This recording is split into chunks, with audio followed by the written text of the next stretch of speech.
পবিত্র কুরআনে বর্ণিত সেই অভিশপ্ত নারী, আল্লাহ যাকে জাহান্নামে দিবেন, মানব ইতিহাসের অতীত এবং ভবিষ্যতের সবচেয়ে নিষ্ঠুর এক চরিত্র। সে ছিল সম্পদশালী, শক্তিশালী এবং প্রভাবশালী, কিন্তু এর কোনো কিছুই তাকে আল্লাহর ক্রোধ থেকে বাঁচাতে পারেনি। এই হলো সেই অভিশপ্ত নারীর বাস্তব কাহিনী, যাকে দেখে স্বয়ং ইবলিসও ভয় পেত। কে ছিল সে? কেন আল্লাহ নিজ হাতে তাকে চিরকালের জন্য অভিশাপ দিলেন? দেখুন সেই অন্ধকার অধ্যায়, যা খুব কমই আলোচনা করা হয়। কারণ বর্তমান সময়ে ইসলামের শত্রুদের বুঝতে হলে আগে এই নারীকে চিনতে হবে। তিনিই সেই ষড়যন্ত্রের পথিকৃত, যা আজও ইসলামের বিরোধিতা ব্যবহার করে। সে তার স্বামীকে ঈমান প্রত্যাখ্যান করতে উস্কানি দিত এবং নিজের ক্ষমতা ব্যবহার করে মুসলমানদের ওপর অকথ্য নির্যাতন চালাত। এমন এক নারীর গল্প, যার শয়তানি দেখে স্বয়ং শয়তানও চমকে যেত। আবারও আমরা নিয়ে এসেছি এক আলোড়ন সৃষ্টিকারী কাহিনী। কুরআনের এমন আরও গল্প পেতে আমাদের সাথেই থাকুন। আসসালামু আলাইকুম প্রিয় বন্ধুরা। উম্মে জামিল ছিল কুরাইশ বংশের একজন নারী, যা মক্কার সবচেয়ে প্রভাবশালী গোত্রগুলোর একটা। তার বাবার নাম ছিল হার্ব ইবনে উমাইয়া, যিনি ছিলেন শহরের একজন সম্মানিত ব্যক্তিত্ব। অর্থাৎ উম্মে জামিল এক অভিজাত এবং ক্ষমতাশালী পরিবারে জন্মগ্রহণ করেছিল, কিন্তু উচ্চ বংশমর্যাদা তার চরিত্রকে উন্নত করতে পারেনি। ছোটবেলা থেকেই সে ছিল উচ্চাভিলাষী, ক্রোধী এবং প্রচণ্ড অহংকারী। যৌবনে তার বিয়ে হয় আবু লাহাবের সাথে, যিনি ছিলেন নবী মুহাম্মদ সাল্লাল্লাহু আলাইহি ওয়াসাল্লামের চাচা আব্দুল মুতাল্লিবের পুত্র। আবু লাহাব ছিল মক্কার সবচেয়ে ধনী এবং প্রভাবশালী ব্যক্তিদের একজন। তার এই বিপুল সম্পদ উম্মে জামিলের খুব পছন্দের ছিল, কারণ সে বিলাসিতা এবং ক্ষমতা ভালোবাসত। আবু লাহাব কুরাইশদের মধ্যে সবচেয়ে ধনী ব্যবসায়ী ছিল, আর উম্মে জামিল সেই সম্পদকে ব্যবহার করত নিজের প্রভাব ও অহংকার বাড়ানোর জন্য। সে তার স্বামীর সম্পদকে ভালো কাজে লাগানোর পরিবর্তে অন্যদের ছোট করার হাতিয়ার হিসেবে ব্যবহার করত। উম্মে জামিল শুধু স্বামীর সম্পদের উপরই নির্ভরশীল ছিল না, কুরাইশ নারীদের মধ্যেও তার ব্যাপক প্রভাব ছিল। সে গুজব ছড়াত, যাকে অপছন্দ করত তার সম্মানহানি করতে হবে, এবং শত্রুতা উস্কে দিতে ভালোবাসত। সে ছিল ক্ষমতার কাঙাল এবং সমাজে নিজের প্রভাব ও সম্মান হারানোর ভয়ে সবসময় আতঙ্কিত থাকত। যখন রাসূলুল্লাহ সাল্লাল্লাহু আলাইহি ওয়াসাল্লাম ইসলামের দাওয়াত দিতে শুরু করলেন এবং নিজেকে আল্লাহর প্রেরিত রাসূল হিসেবে ঘোষণা করলেন, উম্মে জামিল এটিকে একটি বড় বিপর্যয় হিসেবে দেখল। সে জানত নবী সাল্লাল্লাহু আলাইহি ওয়াসাল্লাম কুরাইশদের শক্তিশালী একটি শাখা বনু হাশিম গোত্রের সন্তান। যদি সত্যিই রাসূলুল্লাহ সাল্লাল্লাহু আলাইহি ওয়াসাল্লাম নবী হন, তাহলে উম্মে জামিল সহ উমাইয়া বংশের ক্ষমতা হুমকির মুখে পড়বে। তার কাছে সত্য কোনো বিষয় ছিল না, আসল বিষয় ছিল ক্ষমতা হারানোর ভয়। শুরু থেকেই সে এবং তার স্বামী আবু লাহাব ইসলামের ঘোর বিরোধিতাকারীদের মধ্যে অন্যতম ছিল। তারা রাসূলুল্লাহ সাল্লাল্লাহু আলাইহি ওয়াসাল্লামের বিরুদ্ধে নিরলস শত্রুতা চালিয়ে যেতে থাকে। কিন্তু উম্মে জামিল ছিল তার স্বামীর চেয়েও অনেক বেশি নিষ্ঠুর। সে গুজব ছড়াত যে নবী সাল্লাল্লাহু আলাইহি ওয়াসাল্লাম একজন জাদুকর, পরিবারে বিভেদ সৃষ্টিকারী, এমনকি একজন পাগল। নাউজুবিল্লাহ।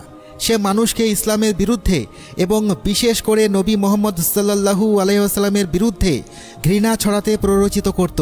সে মৌখিকভাবে, সামাজিকভাবে, এমনকি শারীরিকভাবেও আক্রমণ করত। যে পথে নবী সাল্লাল্লাহু আলাইহি ওয়াসাল্লাম চলাচল করতেন, সেই পথে সে কাঁটা ও পাথর বিছিয়ে রাখত। সে ইসলামের দাওয়াত এবং নবীর অনুসারীদের নিয়ে উপহাস করত। নারীদের মধ্যে তার প্রধান শত্রু ছিলেন নবীর স্ত্রী সাইদা খাদিজা রাদিয়াল্লাহু তাআলা আনহা। উম্মে জামিল তাকে প্রচণ্ড হিংসা করত। সে নবীর স্ত্রীকে অপমান করতে, কটূক্তি করতে এবং তার বিরুদ্ধে ঘৃণা ছড়াতে চেষ্টা করত। কিন্তু খাদিজা রাদিয়াল্লাহু তাআলা আনহা ধৈর্যশীল এবং অবিচল ছিলেন। উম্মে জামিলের ঘৃণা খাদিজা রাদিয়াল্লাহু তাআলা আনহার মর্যাদা পরিমাণও টলাতে পারেনি। তার ষড়যন্ত্র এবং অত্যাচার শুধু কথাই সীমাবদ্ধ ছিল না, উম্মে জামিল মুসলমানদের বিরুদ্ধে 3 বছর ধরে চলা সামাজিক ও অর্থনৈতিক বয়কটে উস্কানি দিয়েছিল। সেই সময় মুসলমানদের সাথে ব্যবসা বাণিজ্য, বিবাহ বা কোনো ধরনের সামাজিক সম্পর্ক স্থাপন নিষিদ্ধ ছিল। তাদের উদ্দেশ্য ছিল মুসলিমদেরকে আত্মসমর্পণ করতে বাধ্য করা। কিন্তু ইসলামের প্রচার আরও বাড়তে থাকল। এতে উম্মে জামিল আরও ক্ষিপ্ত হয়ে ওঠে এবং নবী সাল্লাল্লাহু আলাইহি ওয়াসাল্লামকে হত্যা করার পরিকল্পনা করতে শুরু করে। তার এই চরম ঘৃণার জবাব স্বয়ং আল্লাহ তাআলা সূরা লাহাব নাজিলের মাধ্যমে দেন। বিসমিল্লাহির রহমানির রহিম। ধ্বংস হোক আবু লাহাবের 2 হাত এবং সে নিজেও ধ্বংস হোক। তার ধনসম্পদ ও যা সে উপার্জন করেছে তা তার কোনো কাজে আসবে না। অচিরেই সে প্রবেশ করবে লেলিহান অগ্নিতে এবং তার স্ত্রীও, যে লাকড়ি বহন করে, তার গলায় থাকবে পাকানো রশি। সূরা আল-লাহাব। এই সূরাটি আবু লাহাব এবং উম্মে জামিলের জন্য এক চিরস্থায়ী রায় হয়ে যায়। কুরআনে উল্লেখিত লাকড়ি বহনকারী এই উপাধিটির 2টি অর্থ রয়েছে। আক্ষরিক অর্থে সে নবী সাল্লাল্লাহু আলাইহি ওয়াসাল্লামকে কষ্ট দেওয়ার জন্য কাঁটা বহন করত এবং রূপক অর্থে সে ছিল সমাজে গুজব ও অশান্তির আগুন জ্বালিয়ে দেওয়ার হোতা। এই সূরা নাজিল হওয়ার পর উম্মে জামিল প্রচণ্ড রেগে যায়। সে একটি বড় পাথর নিয়ে নবী সাল্লাল্লাহু আলাইহি ওয়াসাল্লামকে হত্যা করার উদ্দেশ্যে মসজিদুল হারামের দিকে যায়। কিন্তু যখন সে পৌঁছায়, নবী সাল্লাল্লাহু আলাইহি ওয়াসাল্লাম হযরত আবু বকর রাদিয়াল্লাহু তাআলা আনহুর সাথে বসেছিলেন।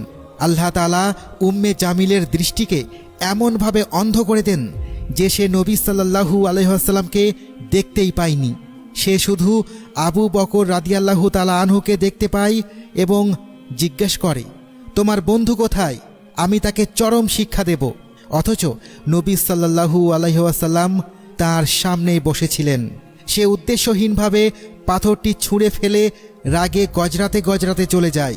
এটি ছিল একটি স্পষ্ট নিদর্শন যে আল্লাহ তার অন্তরকে মোহর মেরে দিয়েছেন এবং তার ভাগ্য নির্ধারণ করে দিয়েছেন। এর কিছুদিন পরেই আবু লাহাব এক ভয়ঙ্কর সংক্রামক রোগে আক্রান্ত হয়। মক্কার লোকেরা তাকে ঘৃণা ভরে ত্যাগ করে। সে অত্যন্ত অপমানজনকভাবে একাকী মৃত্যুবরণ করে। এমনকি কেউ তাকে কবর দিতেও রাজি ছিল না। অবশেষে তার লাশ একটি গর্তে ফেলে পাথর চাপা দেওয়া হয়।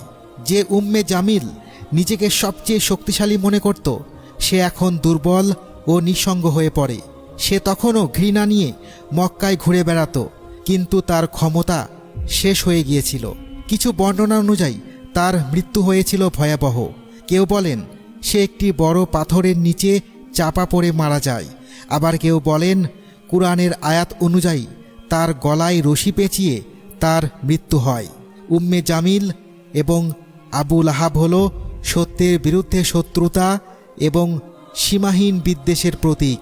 তাদের কাহিনী শুধু একটি অন্ধকার ইতিহাস নয়, বরং যারা আল্লাহ ও তার রাসূলের পথের বিরোধিতা করে তাদের জন্য এটি একটি কঠোর সতর্কবার্তা। যে নারীকে স্বয়ং আল্লাহ অভিশাপ দিয়েছেন, ইবলিসও তাকে ভয় পেত।